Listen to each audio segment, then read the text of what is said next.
Welcome to the Present Side. Today we have Jeremy Myers with Allison Davies. Did I say it right? You or how sure would did. an Australian say it? Say it. Allison Davies. Yes. So cool thing, my 14-year-old daughter's Allison. That is awesome. So so that's pretty cool. Yep. But the reason we brought her on today, let me see if I'm going to screen share real quick because I'm going to record both the podcast and this video. Cool. But I have I think I do. Oh, right here. I have, no, not there. This, her website. Yes. Look, I haven't seen my Beautiful. own website for a while. It's Love looking good. this. So one of the things that one of my favorites, your trademark, the brains equals behaviors, and we'll get into that in a minute. But Allison is a music therapist, a neurologic music therapist that we had never met before this conversation today. However, I met her through she had a beautiful viral video, basically. So what is it, on Instagram, or was it? I'm not very technical. Well, it was on Facebook. That's where everyone saw it. It was like the positive virus amongst the virus no one wanted. Right. I kind of, as soon as I started learning about this pandemic that we're experiencing right now, or if you're listening to this in years to come, you'll be like, oh, back in the day when they were all locked down. The song came to my head. It's actually not my song. So I have to, I did not make this song up. This is an old song. Okay. And this was released in the 1980s by a guy in California called Carl Anthony. Okay. And it wasn't even his song. So I've been giving him credit, and he contacted me and said, look, I researched, I could not find, no one knows who wrote it. So it's officially anonymous. That's awesome. That's so it's everyone's song. Yeah. But I just sang it on my Facebook page, expecting, maybe a couple of hundred people to see it. And boom. I think it's been about 12 million people have seen it now, and it continues to be shared every day, every few minutes, or constantly. It's just constantly ticking over. That is awesome. So this is funny because I didn't know where you lived until this, but so when you have a viral video and you have a online company that you probably wanted to maybe not be so large, I'm just curious how it's going. So tell people where you're at, because that's a really cool thing for me. Tasmania? Where I live, you mean? Where you're living? Yeah. I live in Tasmania, which is a small island off the bottom of Australia. We are part of Australia, but we often get left off the map. And I live in a very regional area. I live in the rainforest in a very, very regional area of Tasmania. So I'm very far removed from, where you are. And it's been quite incredible, though, because I really believe in my work. I feel like the work that I do in the world, it feels like my legacy. It's me. It's what I want to do. It's what I need to do. And I've always felt like I've been trying to build a platform because I live in such a regional area. It's been necessary for me to really work out how I can talk to people when I'm in the middle of nowhere. So I've been sort of working online for quite a while, just sort of finding my way through that and how it's going to work for me and how I can be authentic in this space. And, it's been a really slow progression. So it was actually a real blessing when this song, although it has its downsides, because all of a sudden I've got people criticizing me and critiquing me and constant, really? A lot of things changed. Yeah. That would be the hard part. I know. That would be definitely, as you go, it's interesting. I remember the first video I ever did, and I put it out there and I was drinking water the whole time. I just always have done that. Right. And so didn't even think about that. And, you see this guy keep commenting, thirsty. I'm like, are you listening to the thing? It was like teaching, like a bunch of little, like the kids that could get to you, So that's the hard part. So and isn't it funny, of all the all of the comments that are supportive and who hear your message and are really into it, all you can see is the one that's criticizing you. Yes. The one comment out of the millions. Exactly.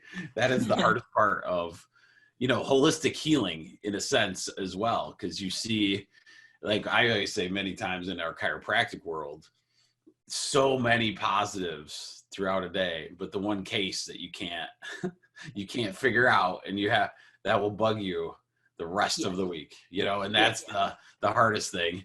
You watch somebody miraculously do something and you're like, that was Wednesday, so, and that's where we got to stop being hard on ourselves like that. Yeah. So I think we kind of we kind of work in an industry, I guess, where we've had to prove ourselves a lot more than a lot of other industries. Correct. Especially in healthcare. As a music therapist, people are always oh, did you have to do some kind of training to do that? And so I went to uni for 6 years, and it's I have a master's in music therapy, and right. and then I trained with the Academy of Neurologic Music Therapy, and there's a lot of work. And there's a lot of training. Yeah, so tell me about that. Yeah. People kind of think it's all about kumbaya around the fire. Right. Exactly. Well, and so many pieces to that. If you look at every historic religion, any kind of healing throughout beyond me and you ever, they used music and tones to actually create healing properties, right? So it's just fascinating, and it's proven every day in the science as we go forward, especially with the new quantum energies and all those type of things.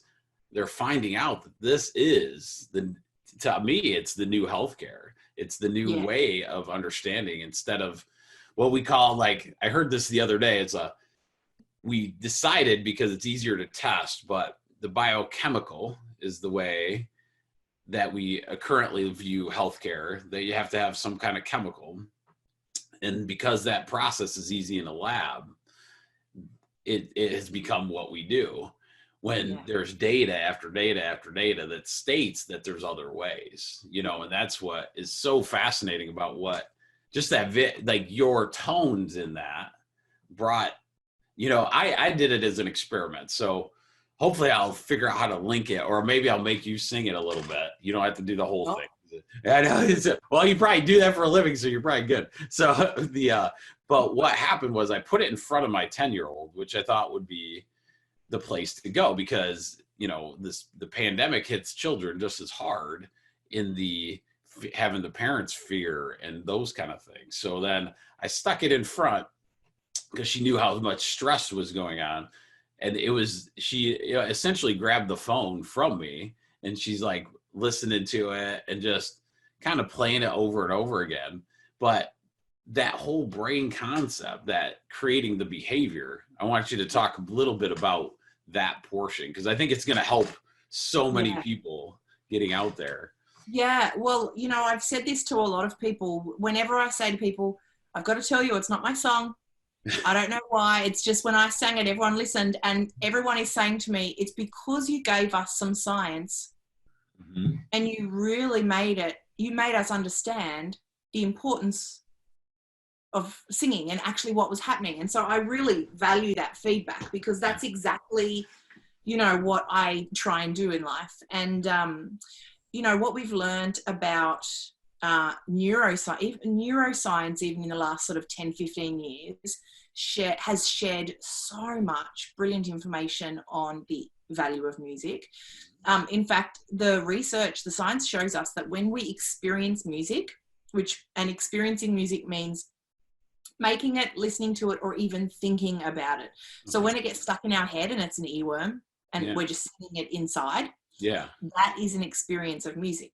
And when we experience music, more of our brain becomes active simultaneously than when we experience any other thing that has been researched. Right. So that's not saying that there are other things out there that aren't a more powerful tool for the brain. But as far as science can show us, more of the brain becomes active all at the same time when we experience music than when we experience anything. And, you know, the brain is the brain is a musical organ. Mm-hmm. To be human is to be musical. And unfortunately, we are very disconnected from our musicality in this modern Western world right now. Most of us are. Yeah. Even the people who are musical are disconnected from our musicality because we think musical means we can sing in tune or play an instrument or in a band, you know? Right.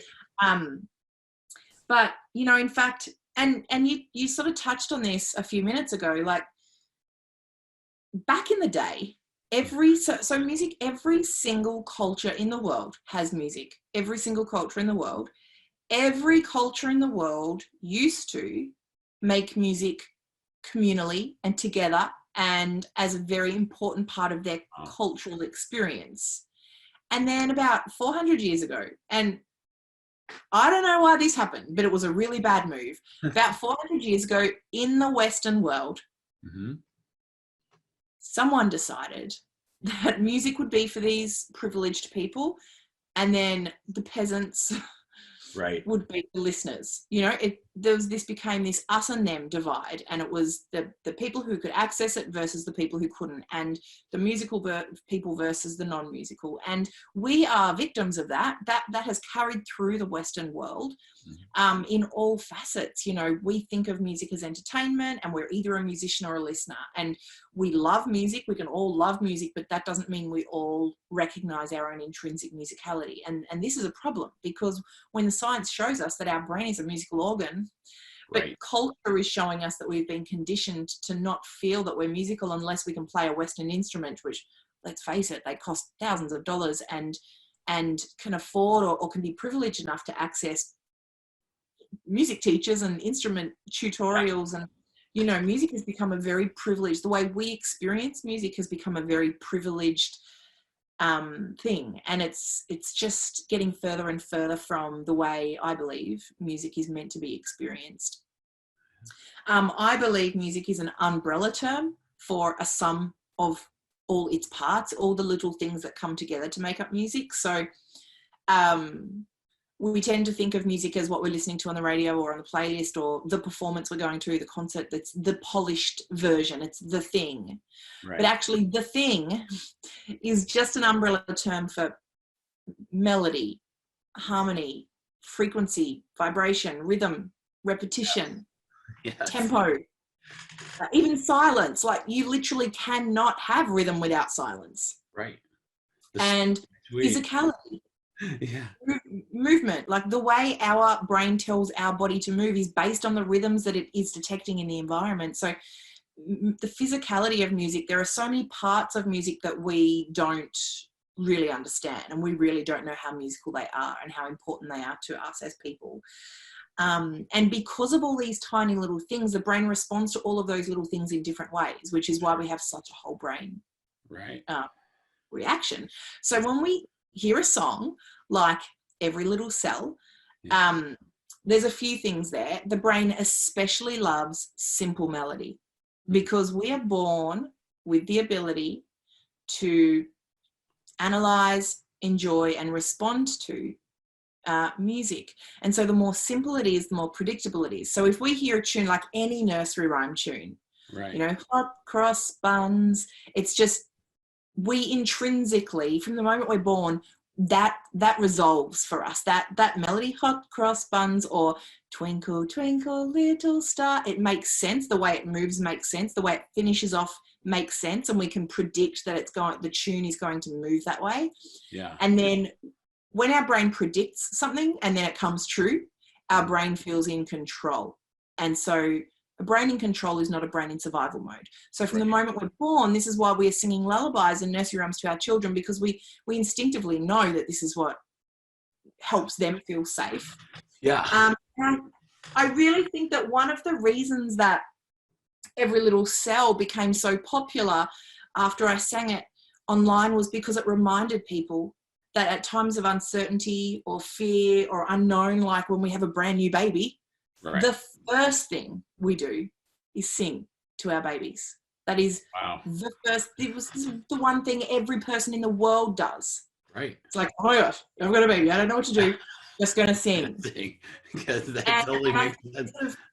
It just, I think it reminds people about like the most basic human instinctive thing that we can do at a time when it's full of unknowns, and that's to sing to our children and with our children. Not only does it help our children regulate and feel safe, but it helps us as well, especially if we're the ones singing, because we've got the added benefit of the physicality of using our voice. That is awesome. So everything you said was okay. So I am a big studier of, there's two people that have kind of changed my world in the last couple. One is actually a lady that we've met that's near you, actually. She's a neuroscientist from New Zealand that has done chiropractic. Her name's Heidi Havik, and she has written several books. She's finally a neuroscientist that has done something that all of us chiropractors wanted to happen for many years. She decided, well, she got adjusted one day and she said, this is amazing. Like, what is this stuff? Right. And she was in research at the time. And so in New Zealand. And so she became a chiropractor. But before she did that, she started putting a brain scanner on people's heads and adjusting their spine and seeing what was happening there. Because a lot of times we would always study like, oh, there's pain in your back, those kind of things. But what it opened up was every time you got adjusted, something in your brain changed. When that occurred, that showed us, oh, dear Lord, what has just happened? Like, we kind of knew there were some cool self-awareness type things going, in there, but we didn't know how to, if what we were doing at let's say your lower back would light up your brain, right? Yeah. So we start watching, and we've just been listening and reading all this type of research coming up, going, hey, we affect the brain, and and we search in healthcare decades. I'll give you a cool story on music. But you search for decades to find things that light the brain up again, right? Yeah. I have a patient. He had a massive stroke. His son is connected to him bigger. The son is older, and him and his dad were just tight. So his dad always liked to get adjusted. So one day he comes in, and dad's pretty bad. But now that after your story, I was like, holy smokes, that's why that works. His son looks at him and starts him on the different themes of like Gilligan's Island. And it's the only way he'll say like, yes, no, food, no, everything else, but he can sing the entire theme song of that. You're going, what? Yeah. And so to me, that was it was mesmerizing because he could do these different musical pieces. Yes. And it created this whole thing. And then when I saw your stuff, I immediately, next time I see him, I'm going to go, hey, listen, take her course that you can help your son, your father, actually improve, because there's data that says that you can improve that brain of that massive stroke guy, right? Yeah. So, well, the first time you see that happen in real life, it just blows your mind, doesn't it? When someone who can't speak, all of a sudden they're just singing, and you're like, oh my gosh, and you're like, I'm witnessing a miracle here. But this happens. I have worked in dementia care for maybe 15 years, and this is happening all over the place with people with dementia who can't speak anymore. It is a very, very common with anyone who's had a stroke or a traumatic brain injury. And as a neurologic music therapist, I work primarily, or I have worked over the last few years primarily with people who've had strokes. Okay. And we use an intervention called Melodic intonation therapy. Okay. And this is where, because the part of the brain, or the parts of the brain involved in speaking, are both only in the left hemisphere. So if someone has had an injury or a stroke that has damaged the left hemisphere, chances are they're going to have trouble speaking or understanding language. Okay. But melody is hugely the right hemisphere, like the whole brain is active when we're experiencing music. So we can still sing. Speaking comes from here, singing comes from here. Wow. So we can, using melody and singing language as a way of rehabilitating speech is something that I've done a lot of over the last few years, and it's very effective. And you know, for anyone who has had a stroke, like your patient or anyone else who might be listening who has someone in their life that could benefit from this, finding a neurologic music therapist in you know, America or wherever you are, there are people around who do this, specifically working with using music and singing, melody and singing specifically, to rehabilitate speech. Yeah. So why isn't it so? Well, I shouldn't ask this question, but so why isn't the? I mean, it's, from what I saw in that one song and what I felt even on the every single, you know, like, you don't see a lot of people utilizing music therapy as even in the, you know, in the States. It blows my mind. Like, you go, chiropractic is becoming that, like that it's more integrated, which is awesome. But all these other ones need to come on for the ride, like with us as we get in there, where people understand this is such an amazing, it's like a massage of the brain. Like, you're like, that just blows my mind that, like, you know, you probably, what are your results? So how many, like, so you see a lot of patients like now? I don't see so many people clinically anymore. I sort of shifted the way I was working because I live in a really, oh yeah, that's true. Yeah. I sort of shifted, and I predominantly now create resources for other people to understand music and understand their brain and how they can use music to support their brain. But from what I've seen with melodic intonation therapy, it can be very effective. It's really only something that I think only was developed in the 70s though. So I think part of it is though that we genuinely didn't understand the brain. We genuinely didn't know anything about the brain really until recent times. Even when I was studying at uni, which was less than 20 years ago, I was being taught that the brain stops developing at 25, or, you know, there was all these final, you miss your chance if you haven't developed this by then. And, you know, so it's that, I think that's part of it. Yeah. There is a very thriving American Music Therapy Association. Okay. So it's just a matter of Googling them, looking them up, finding someone in your area and getting to know music therapy better. Yeah. That's awesome. That's awesome. Yeah. I just absolutely love that. And because one of the other people that I love, his name is Dr. Bruce Lipton. And one of, I got to actually, I have his original notes from one of his books. He came to our chiropractic school. Yeah, you know what I'm talking about. So one of the things that is always true is every cell in our body is either in growth or protection.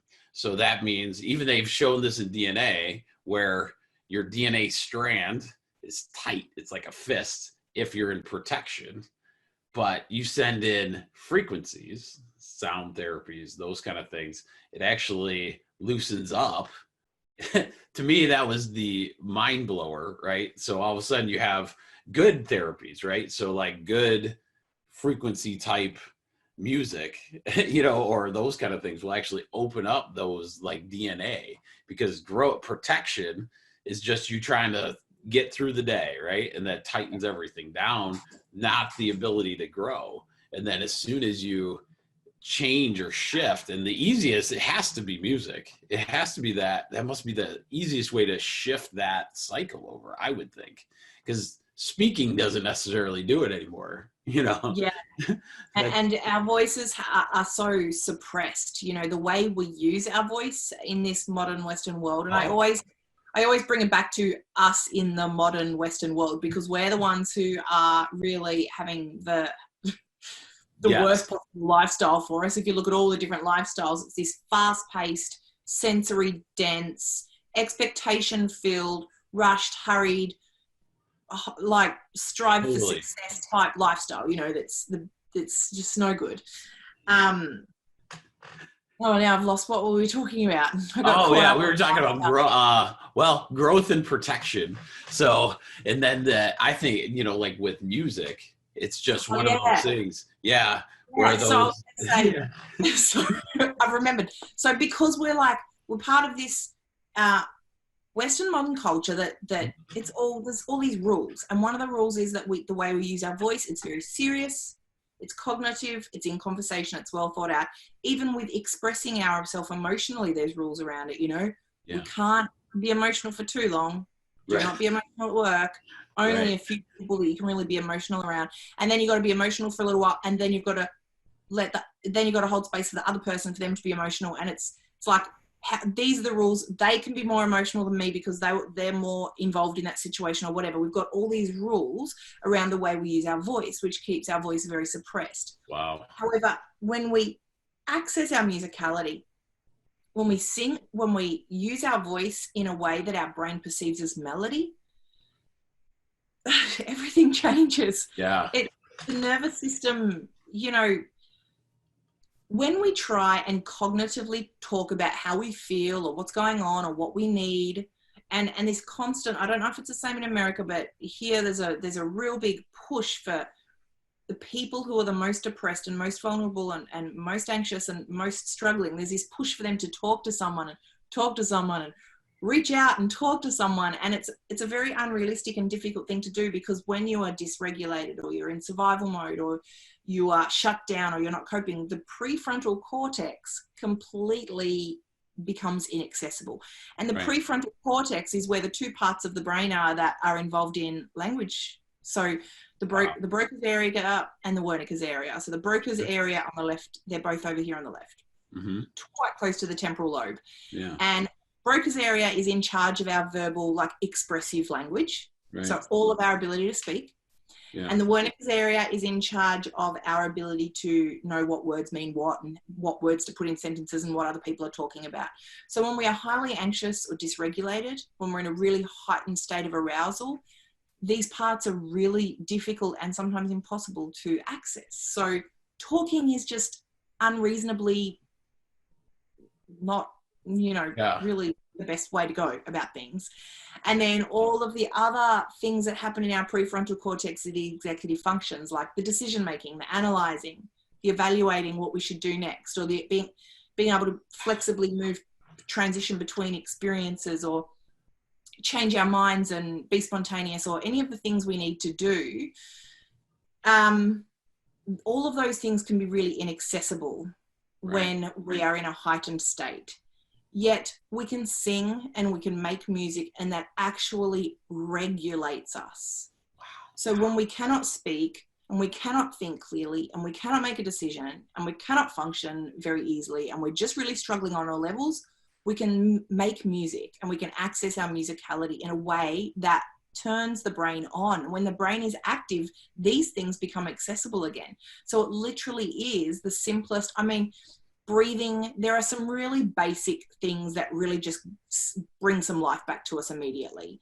Right. And breath is a really important one, but singing is a form of controlled breathing in itself.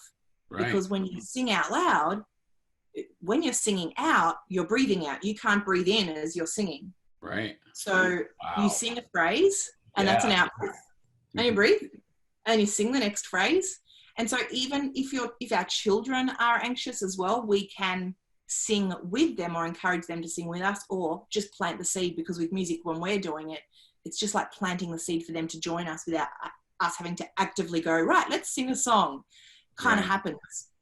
So even if we just do the singing, the children will most likely join in, and that is a controlled breathing exercise. And when you know that, then you can be strategic about it. And if you or your children are in a really heightened state, you can slow the song down a little bit, because when you slow the song down, you're lengthening the space of the breath. Or if they're not coping with that and can't sing because they're in too much of a heightened state, you can speed the song up a bit, so it's possible for them to do it in the breathy state they might be in. So you can really use the way you're singing, the tempo, which is why I said tempo is a really important part of what comes together to make music, because we can be so strategic with tempo. Right. And there, bang, you've got an amazing controlled breathing exercise. That's awesome. Music, it's like the first thing. The first thing. Yeah. We should all be doing. That's amazing. Like, one of the things, as soon as you started talking, one of the things that I thought about was, I've been in a chiropractic thing for 20 years now. And so I've met a lot of medical professionals that they are done talking.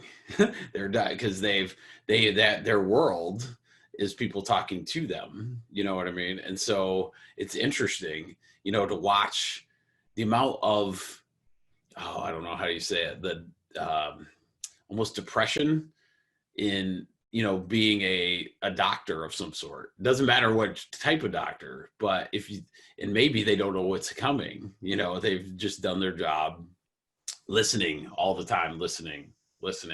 But what you just said just blows my mind, because it's so many pieces. It's the work person, it's the work family, it's the child, it's the person that goes in and they're just constantly talked to, right? And so their ability to, get that expression out, like you said, it's like there's rules and all that. So you're not, your doctor's not supposed to have you come in. How's it going, Allison? Good. Well, it's been a terrible day today, Allison. Yeah. So how's your back? Oh, yeah, forget that. That kind of thing. So that's a hard thing. It's really hard. And to break through, I mean, we can be as intentional and honest as we can possibly be. And there's a lot of people in the world, really working on recognizing, being aware of their needs and speaking their truth. So when someone says, hey, how you going? They'll say, well, actually, and they'll give it to you straight. But it's very difficult to maintain that, because that in itself is exhausting, because we are breaking preconditioned ideals and rules that we have learned or we've been exposed to, and that in itself is tiring as well. So in itself, constantly going through this stage of making these changes can be dysregulating while we're exactly right. Yeah, it's crazy, man. I love it. Oh my goodness. So, and especially changing when we go back to Bruce Lipton, one of the things that he said, in your brain is essentially a hard drive on a computer. And so each program that is in there is up to us through our thought to run, right? So each one, there's programs in there you don't necessarily want to run, but they do, right? But for me, a melody and all those different, what do you call it? The tones and everything that are in that music could play the program that you would actually want to play, versus one that, that is running in the background or you just automatically start doing. Have you ever noticed changing with music? Have you noticed a change in, let's say you come across the person that, I'll give it like a super negative person, let's say. So you're going, okay, they're just doom and gloom all the time. And then you give them some kind of song. Have you noticed any patients that like that changes everything? Like where they start looking at life in a different way? Yeah. There's strategic ways to go about that. And it definitely does work when you do it therapeutically. Not so much where if you are with a person who is doom and gloom, just say, and you're like, hey, listen to this happy song. That's not very likely to work. Okay.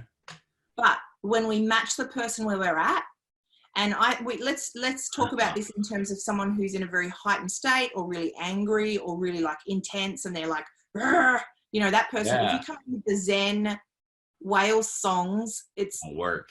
Yeah, too far away, too disconnected. Yeah. I think of it as this person, the angry person, being on the top step of the ladder, and you're like asking them to jump from the top step to the ground. And that's frightening. So when we match their tempo or their pace or in their intensity with music and sound, and this works a lot. We do this a lot as music therapists. It's called the ISO principle, where we match someone where they're at musically, and then we move them to a different stage. So it might be that we use fast music, or we sing fast, or they listen to fast music. They might make themselves a playlist, or we might make a playlist with or for someone that's got 3 or 4 songs on it. The first one is loud or fast or whatever it is that connects with that state that they usually go to. And then the next song might be a little bit slower or a little bit more chill or whatever it is. Taking one step down the ladder. So you're walking down the ladder together. Yes. And you can do this. I do this with my children who are quite hyperactive, and I will start singing. Who am I kidding? They're extremely hyperactive, my children. And we will start singing really fast, because I know, especially my youngest, he will engage. If I am singing at a normal pace, he won't be able to connect with that. Right. Because he's like, right. So I will sing something really fast. And then as the song goes on, I slow it down. And what has happened is emotionally, he's been able to connect with that and move. Yeah. But also physically, the relationship between the motor cortex, which is the part of the brain in charge of our conscious movements, and auditory input, so what we hear, that relationship is one of the most dominant neural pathways. Right. So the part of the brain that tells us how to move and what we hear. Right. So this is why when we listen to fast music, we drive really fast. Right. You know, or when we go to a hip hop concert, we hip hop, like we jump up and down, we do not float. There's right. just, our brain tells our body to move in time with what it hears. Right. So from a physical perspective, you can really help bring someone down to a more regulated state of physicality. And this I've really got to say, because I strongly believe that for someone who has an attention deficit or whose natural state is to be in a hyperactive state, it's not that I'm ever trying to slow everyone down and make everyone the same. No. So I'm very much, I really celebrate neurodiversity in my work. So for people who are hyperactive people, my aim is never to try and calm someone down or take someone to a place that isn't their natural state.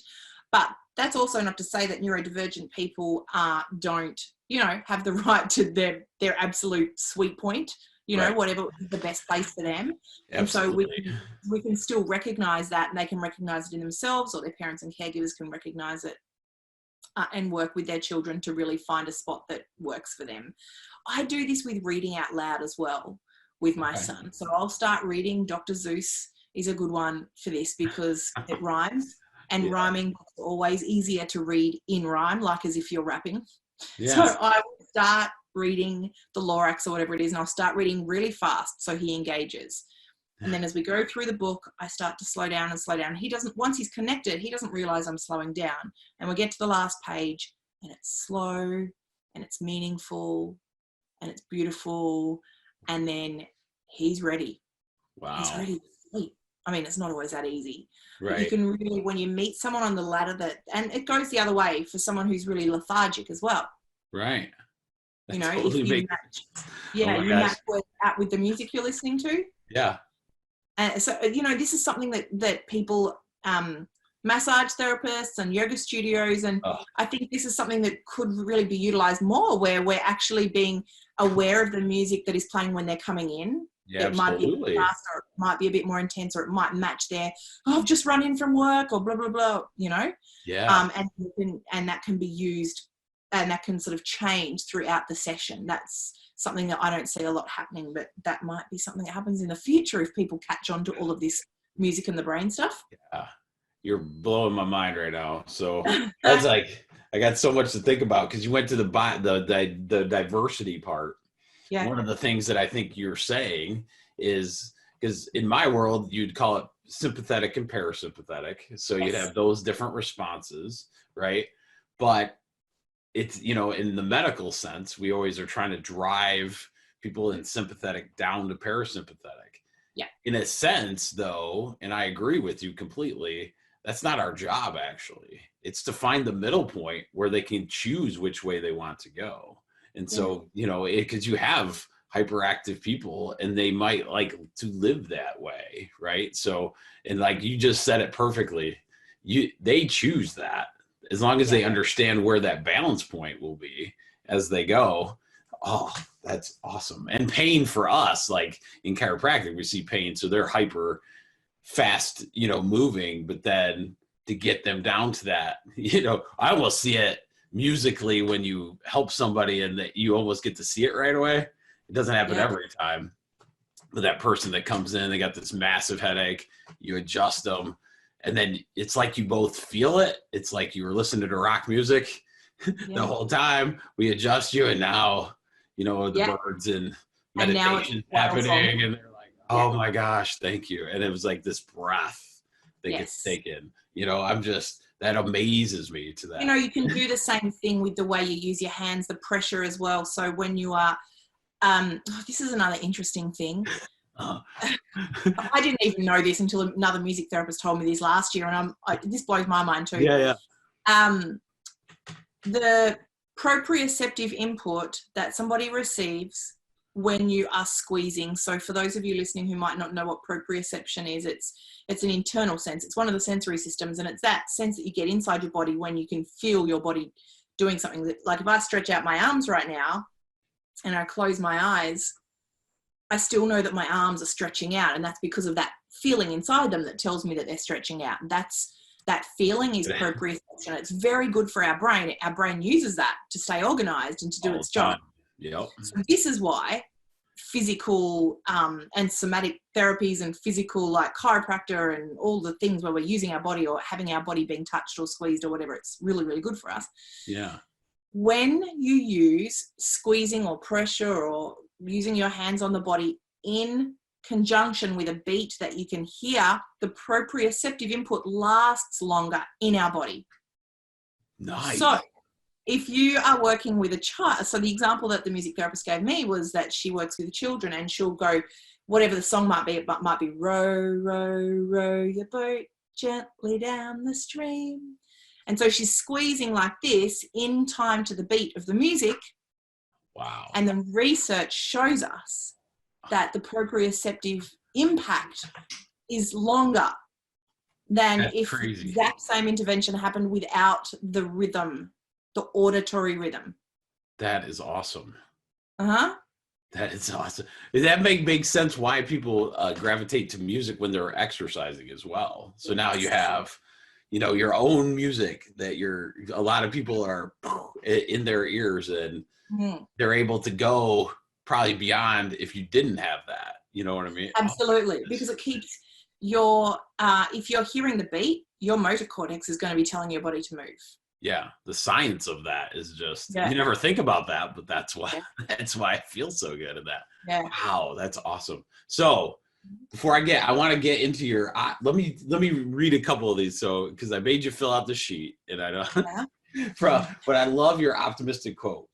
So to be human is to be musical, music into the brain, breath is to music is to the brain as breath is to the lungs.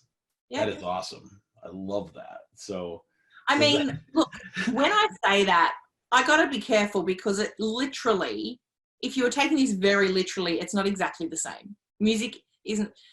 I'm okay with saying that. You're good. Yeah. No, because I get what you're saying completely. Yes. But it is a survival mechanism that we live in a sympathetic, holy shit, here we come. Mm-hmm. All these things are coming at you all the time. Yet we sit in a bubble and we get tighter and tighter and protect from all those things. But then the music is the thing that could actually open those channels up for you. And I really think to understand the way music is to the brain as breath is to the lungs, we really have to redefine our understanding of music in itself. True. And so it comes back to a more basic part. We really need to understand all those tiny little elements rather than our sense of what music means and is quite warped. I should write a book about this. Every time I keep having interviews, like I'm having multiple interviews every day. Right. Keep saying this stuff, and every time I'm like, I need to write a book. I really want to. Well, I'll send you a copy of what we're about to do so you can listen back. So you have notes. That's right, because this is awesome. Awesome stuff. And this one just, I love your 3 core values. Haven't had it's been pretty good. So your 3 core values: radical self-responsibility, storytelling is education. And I'll have to give you a hometown storytelling really neat thing. And then reverence for the earth, which I think is what all this is actually all about. Like as you're looking at this pandemic, and that's what this time frame will be. Hopefully we'll be beyond it at that point. But one of the things that happens is, and that's one reason I brought you on, is that frequency that they found, that when we're in a love state or an enlightened or whatever the word is, because love sometimes has too much with it. So gratitude, let's say. So you have this gratitude state. That frequency is the same as our actual earth. So the earth is telling us this is how you do this stuff, and that's where, a lot of those healings have to happen at that level of, getting to there, however we get there, so that's just I completely awesome. agree. And I mean, even if you look at it from a really social perspective, or I guess a cultural perspective, in terms of the way the earth and the parasympathetic activation, like we, humans, across every single human, from the beginning of humans, across the whole of human history, have been in the environment. And the environment is what has determined the sympathetic versus parasympathetic balance, or whatever you want to call it. Right. It's only been since the Industrial Revolution, and really only even in the last 20 years or so, since we've had screens and technologies to the way we do now, that we are living in an environment that is artificial and synthetic. And intrinsically that's not bad in itself, but we are living in environments that no human brains, or no brains at all, in the whole of human history have ever had to cope with. Right. So we're constantly in this heightened sympathetic dominance. And it's the environment which is outside the house, which people have been in for the entire history of humans, that has kept people. It's like, that is where we are meant to be. Yeah. It's so simple. I mean, it's so simple to me. It's still hard to live that lifestyle, because I'm just as entrenched as everyone. Absolutely.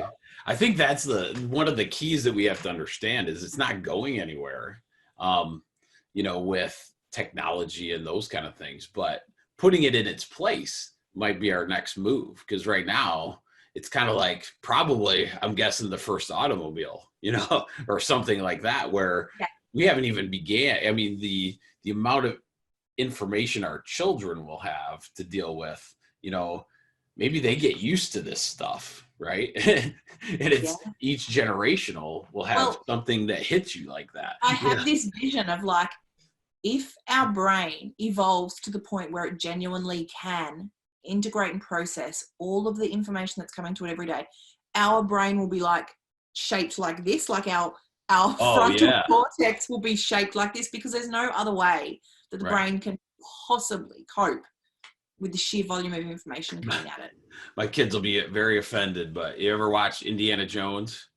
Yes. So I've always said Indiana Jones, when he goes for the crystal skull, that last one. Yeah. So that's what I tell my kids, my head's shaped like that. If I shave this monster, it's like a crystal skull. So that means I have all this like brain power in there, and they just get so embarrassed. Like, don't tell me. Oh, Dad.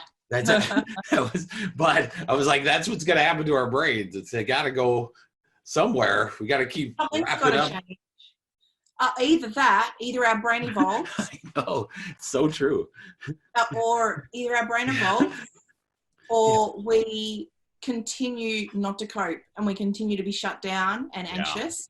And the whole narrative around anxiety, and especially childhood anxiety, the story around childhood anxiety is not the right one. Like, we think the triggers are the problems. Right. But the problem is that the children have just as huge a demand on their brain because of the environment that we live in and the lifestyle that we live in, but they can't cope with it anywhere near. It's hard for us. Right. But we have a fully developed brain once we're 25. We can use our executive functions. Children under the age of 6 don't have any executive functions. They literally cannot talk. They literally can't. Part one of the executive functions is inhibition. Right. So, there's not even a skerrick of it before they're at least 2 or 3, and then we're talking 6, 7, 8 before we can actually expect any children to have the part of the brain that tells them to inhibit their behaviors. So if they're in a state of sensory overload, or the pace is too fast, or mum's rushing to get in the car to go to work and come on, get your shoes on, we're going to go, all that, which, I mean, I'm guilty of this too. Oh, sure. Of course they're going to hit. Yeah. Because they can't inhibit their behaviors. Right. And they're in a state of fight, flight, and that's what happens. Yeah, exactly. So interesting. I just really wish that the narrative and the story around anxiety and what it is and how we can support everybody thinks that would be different to what it is. I know. And just get to that balance point, especially for kids versus chemical, or like you're saying, they might not be able to talk at that moment, right? It's not a thing. So conversation isn't where they're wanting to be. So all of those things are good, but the hardest part is just, we need to start looking at it at a much different balanced point of view where they get to choose those things. Man, that is crazy. Oh, that is awesome. So tell me about, so before because I want to make sure you get to go to bed at some point. It's like, so what is it, like 9 o'clock your time? Let's check. Yes, it's 9 o'clock. How old are your kids? They're 5 and 8. So 9 o'clock's about pass out time for a, My 5-year-old's been waking up before 5 a.m. Of course. Boy? Yeah. Yeah, that's what I thought. So I have 2 girls. So then my nephew, in the pandemic, my brother needed him to stay with us for a couple weeks. I'm the favorite uncle that does everything all the time. But when you're in the middle of a pandemic and you're working, it changes all the stress of because he wanted to be me and him, the whole time. And it was heartbreaking because it was, I try and mentally, because we were going through that. And that's when my brain started going, okay, what do we do with this fear? Because, in my world, I go, this is, it's a thing that happens, like in biology and all those kind of things. So we're going to have to deal with it. But how do we, that's probably my last question before we go. But what do you think we should do now that you're going to start seeing stuff reopen? Well, I'm noticing, and it's more of a concern than anything that I've seen, but the fear that's going to end with the follow-up fear to this is going to be worse than the virus itself, really. If you look at it, because we're starting to see that now as the US is opening, and people are panicking because they don't want to open because they've been taught with the amount of crap coming at us, So my job is we're all aware of what's going on in America. Yeah, exactly. And the amount of, oh my gosh, information that's just spewed at these poor people. And so I have people just petrified from leaving their home, and that's where it's interesting. I guess I worry about that as well. So I really focus on brain care. Okay, so brain care means giving our brain more of what helps it run and less of what shuts it down. That is my definition of brain care, and that is where I've centered myself in how I like to offer my work, all around brain care. So giving our brain more of what helps it run and less of what shuts it down. One of the 12 pillars of brain care is pulling back from information. And I really believe that, and it's very difficult. It is very difficult to pull back from information because it's all around us and the people in our lives are talking about it. And we do need information. And there's just all different sources. And every time we pick up our phone, it's there and someone's talking about it, or we see a meme or whatever, and it just builds up and up and up. This information this is not a natural way, to generate information. So like we were saying before, no one in the whole history of humans has ever had access to information at the rate and ridiculous's that we do now. Exactly. So all through human history, the only things we knew about was the politics in our own village or town. Right. There was no way I would know what was going on in American politics if I had been in another generation. Yeah. And I don't need to know what's going on in American politics. I was just about to say, you're welcome, Allison. You're welcome. Yeah. I mean, there is a benefit to this, and we are really learning a lot. I think we're also learning a lot about sensitivity and cultural differences and inclusiveness, and there's benefits to having all of this knowledge. However, it is, if we're just talking about our brain and caring for our brain, it is not natural or normal for us to be taking on the sheer volume of information that we have access to now. If there's anything we're unsure of, we Google it or ask Siri. That is not normal if Right. you look at human behavior across time and what the brain was designed for. I'll give you an example of that, like where in chiropractic, let's say you are a seeker of information, right? So you come in and your shoulder hurts. So now we're dealing with patients that will Google that, and then Google and the internet is not designed for diagnosis or like a good diagnosis. So what happens is that they want you onto the website, right? So I've had, I have a teenage girl come in and go, I must have shoulder cancer. I'm like, shoulder cancer? So from what? Like and I Googled it and I have all the symptoms, right? So I go, honey, and then we'd have to go through how this works is we got, you got a mosquito bite or whatever that is. It was one of those things where, and that was at first funny because I could pick on the patient at first. However, now you go, wait, that's happening every day and not in front of me. Like I get a few people that'll tell me that, but not world at large, right? So they're good. Back in nature, you would have just kind of, maybe not known as much or. And you'd sense your information.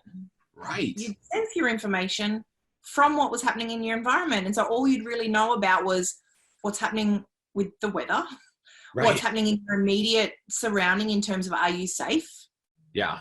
Are you hungry? This way that it doesn't hurt, so I won't as much. So, I'm not saying that there's anything intrinsically bad with the way things are now, and in each little part of our lifestyle now is not intrinsically bad in itself, but just the whole sheer volume of it all in terms of how different it has been from any humans throughout history. It just means that our nervous system finds it really difficult to know that everything is safe. So if I'm in the environment, if I'm outside in the trees, unless there's a fire or a flood, then my body and brain will know immediately that I'm not safe. But when we are outside in the environment, our nervous system can pick up on all of the sensory information and like the way it's been doing since the beginning of history and go, okay, she's safe. So we are in parasympathetic dominance usually when we are out at the beach or in the bush. However, when we are seeking information, especially like what we're doing right now amidst the coronavirus pandemic, we are seeking information not from the environment that we are in terms of the wind and the trees. We are seeking it from the news, from our phone, from a laptop. So we're seeking it from things that intrinsically make it difficult for our brain, that help our brain to shut down. Yeah. Just being on the screen in itself. Again, I don't have anything against screens, but I'm just talking about the way the brain responds to it. And then, I really think it comes down to, in terms of pulling back from information, we need to become acutely aware of how we respond physically, the sense that our body is telling us in terms of the information we are receiving. And I do believe it's really important to seek information. And I think it's about recognizing the channels of information that resonate with us and allow us to feel safe and calm and like we understand what's going on, as opposed to the channels that are just fake news or feel wrong or trigger us or that exhaust us. And then it's about making changes in our lifestyle in terms of going, okay, so this is where I'm going to source my information. And I know, because my body is telling me that is no good for me anymore. So I'm going to unfollow, the Facebook channels. We're going to unfollow. We're not going to do that. We're going to just have only one mailing list from this source or whatever it might be. And also, but it's important to know that the triggers are never the problem. So even if once we do this sort of audit in our own life of where we are receiving information from, so that we have the best chance of feeling safe in our body, because we've eradicated the things that really intrinsically make us feel like uncertain. And if we're uncertain, the brain's like, not sure what's going on now. And a brain that is uncertain is far more likely to be living on the edge of survival mode. So, but once we've done this audit, we are still going to be triggered, and we are still going to have information that comes to us that we don't agree with, and all of that's okay. But it's about removing as much of that gunk as we can Right. So that our brain has the potential to function at its best so that we can assimilate and process and integrate the information. So good. That was so and that's good. where that's what I think is a really important thing to be doing right now. Yeah. Like I will not seek my information from the news. That's Good for job. sure. Right. That's Right? yeah. So to end this right now, I want to give the people a new, maybe a Kickstarter, maybe this is a perfect time for this. If you're okay with this, I'd like you to sing that song one more time. But what I want people to focus on before they do this is what you're going to sing going to the grocery store in a public setting. This is what you're going to sing in your car going to that place that you're scared or were scared. And then after the song happens, you can't be, because it can't happen. It's like you put yourself at this vibration, your health is at a really good level, just overall body, right? So that's what I'm telling people is create these habits when we go out in these things. So we're not afraid to go take those steps that we just 3 months ago would have taken with a grain of salt, like we've been fine, right? So use these kind of tools. And so I'm going to have, if Allison's okay with it, you good? I'm okay with it. I sing it all day. Sweet. All right. It's really important what you just mentioned about doing this as part of your daily, it's really important to sing or do any of these strategies like listening to music or singing out loud for breathing or whatever it is we've talked about, or anything that you do in your own lives, in your own practice. It's really important to do them in your everyday, day-to-day lifestyle rather than doing them when you start to feel uptight. Yes. Because when you're already feeling a bit like zzz, it's just so much harder to even think of, I should sing. Yeah. So a lot of people that follow me are healthcare providers and workers. And so I do not want you to not do that. You should be the first people doing this. You've been, for the last 3 months, have been petrified out of your gourd, like trying to figure out this whole mess and if you're safe and all those kind of things. So those are the people I'm reaching out to right now as one of my bigger ones that probably wouldn't do it once I'm off, but I'm challenging you to do it every morning when you're going into that urgent care or those type of things. So go ahead. And look, as I said, I'll sing it. Just before I sing it, I'll say, as I said at the beginning, experiencing music from a brain perspective is even just thinking about it. So if this song gets stuck in your head, don't fret about having a song stuck in your head. That's something we often do as adults because cognitively we're like, oh, this is so annoying. But actually, if we let go of that, it's a very, very healthy thing for our brain to have an earworm, to be singing something inside our head, to have a little jingle that gets stuck, that goes over and over. So you don't have to sing out loud. Right. It can be something that you do internally, and that's okay as well. All right. Ready? You can sing along with it if you want. Oh, God. I'm so terrible. Every cell in my body is happy. Every little cell in my body is well. Every little cell in my body is happy. Every little cell in my body is well. I'm so glad every little cell in my body is happy and well. I'm so glad every little cell in my body is happy and well. And that's it. That's it. Repeat over and over and over. I love it. I love it. It's so funny because it's part of, I have, in this time, I'm always an early bird, and actually weirdly, I'm at the office right now, usually by now, that I take that 2 hours and every morning and meditate, visualize, and then I have this type of thing where I have these different routines, stretching, those kind of things, and this has become that. This song has actually become part of my entire mantra as I'm driving into the office. I have no music on, I just use that, and you go in and it's awesome. I so appreciate you doing this. Oh, it's my pleasure. Thank you so much for having me. Yes, I can't wait to see where this goes. And I'll keep in touch with you as we go. And I'll get you the info as when I release it and all those good things. So. Yeah, wonderful. Thank you. All right. Well, enjoy your day. I will. I'm going to go. What's the time now? So 9:15. Finish my cup of tea and go to bed. That's awesome. See you, Allison. Have a good one. Bye.